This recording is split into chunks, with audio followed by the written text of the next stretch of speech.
I'm Jake. I'm Tom. And we are VIMTV, Velocities in Music. Today, we're very excited to review the anticipated release from Lana Del Rey, Born to Die. Tom, you know a lot about this album. You're the one who started talking to me about it. Yeah. Then I went on and researched it, found all this buzz about this new artist, Lana Del Rey, kind of a pop vocalist. She aspires kind of some kind of a cool take on the pop sound. Yeah. And is taking it in a new direction, causing a lot of attention.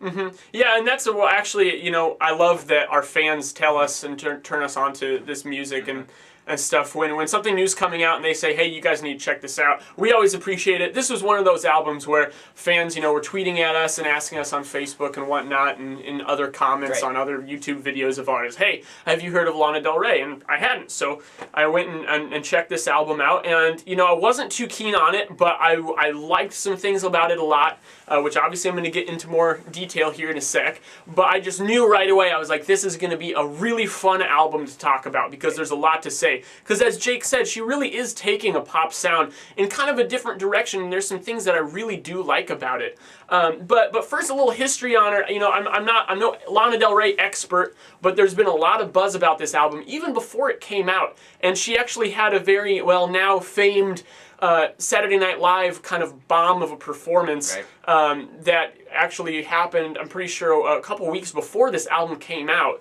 So that even turned the hype in a different direction, and I'm not a huge hype fan. I just like listening to the music and whatnot. We're not actually here to grade her Saturday Night Live performance. It does say something about her as a musician, as a performer, but really the state she's at in her career. Yeah, exactly. She's so fresh. Young in her career. She came out with an EP. This is her first LP.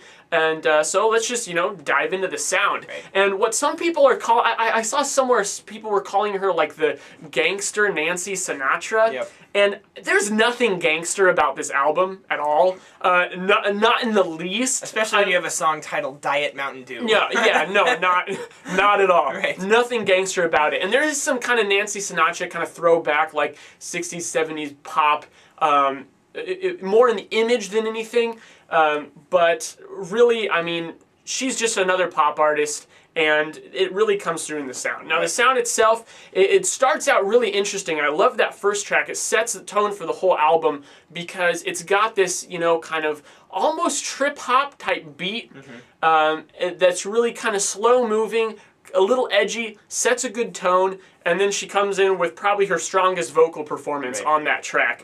A lot of strings in that production too. And then it kind of goes downhill from there because you realize that the backdrop of every song is pretty much the same and that she doesn't really do much more with it. And that's the most frustrating thing to me. Yeah, the first thing I noticed when I listened to this straight through was the first half of the album, and not even the first half, really the first 4 to 5 tracks. Now, Tom and I are a little bit iffy on track 5, Diet Mountain Dew. I actually like that track a little bit. I really don't. And Tom doesn't. But I think we're in agreement that the first 4 tracks are of relatively a decent quality. And in context, looking at what I ended up liking, how I ended up liking this album in comparison with those 4 tracks, it's like 2 separate albums because I really enjoyed some of the first tracks, and I thought that I think her name is Elizabeth Grant, but stage name Lana Del Rey. She did a very good job of presenting her vocals. She sings in a very low voice, and actually she purposely switched from her falsetto, her old falsetto that she used to use all the time, to singing in a lower octave just because she wanted to get more attention. She wanted to grasp people's attention and was successful in doing it. That's how she eventually got signed, is because she has a very nice lower octave vocal presentation. And in the first few tracks, you get both. I actually like it when she's able to transcend the octaves in her vocals. Yeah. I think it does a really good job of letting out, of showing her vocal range and ability, and works really well with a lot of the songwriting and composition. So now we've highlighted some of the things we really like about this album. Now let's get to the stuff that really pisses us off. Okay. And to me, what really pisses me off is how much potential this has, but just how much that potential was just completely squandered. This could have been taken in such a more unique direction. You listen to the beats and the way they set up the song, and it starts out really cool, and then it just doesn't go anywhere with it. The lyrics are awful most of the time. Pretty much throughout the album, the lyrics are just not worth your time. Full of cliches, just trying to appeal to that just pop mindset. Everyone knows it's a fact, kiss kiss. that's probably one of the worst examples. But really, even, I mean, the heavy use of strings throughout, at first it's good for dramatic effect, but when you use it on every song, the effect wears thin, and it doesn't seem authentic anymore. It dilutes its own power.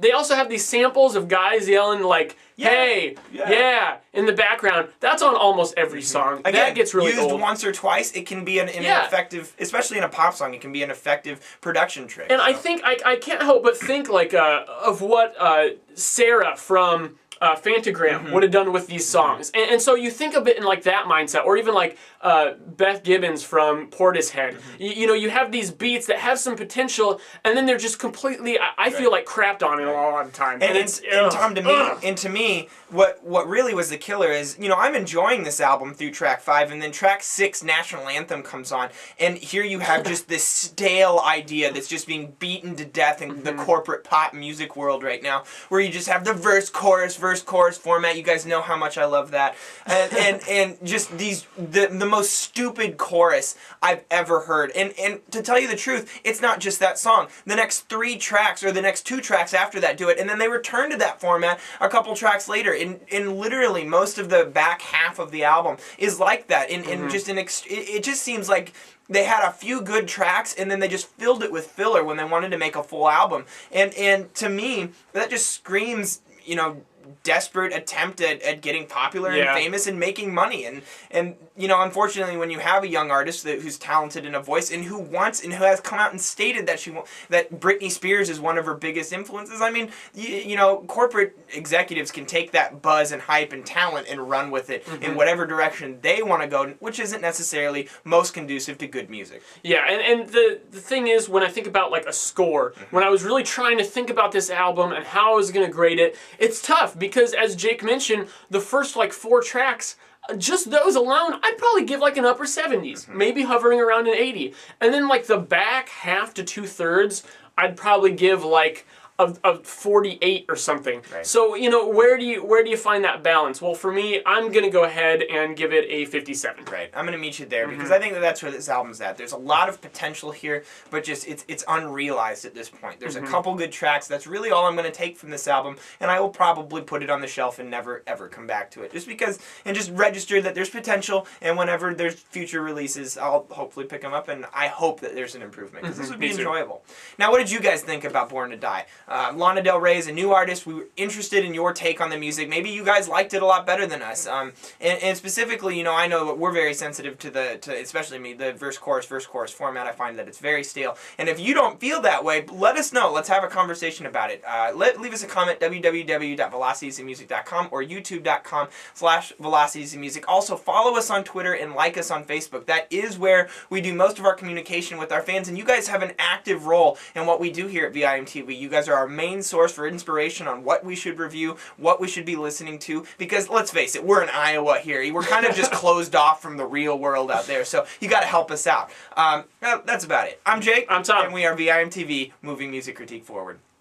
Tell you all the time, heaven is a place on earth with you. Tell me all the things you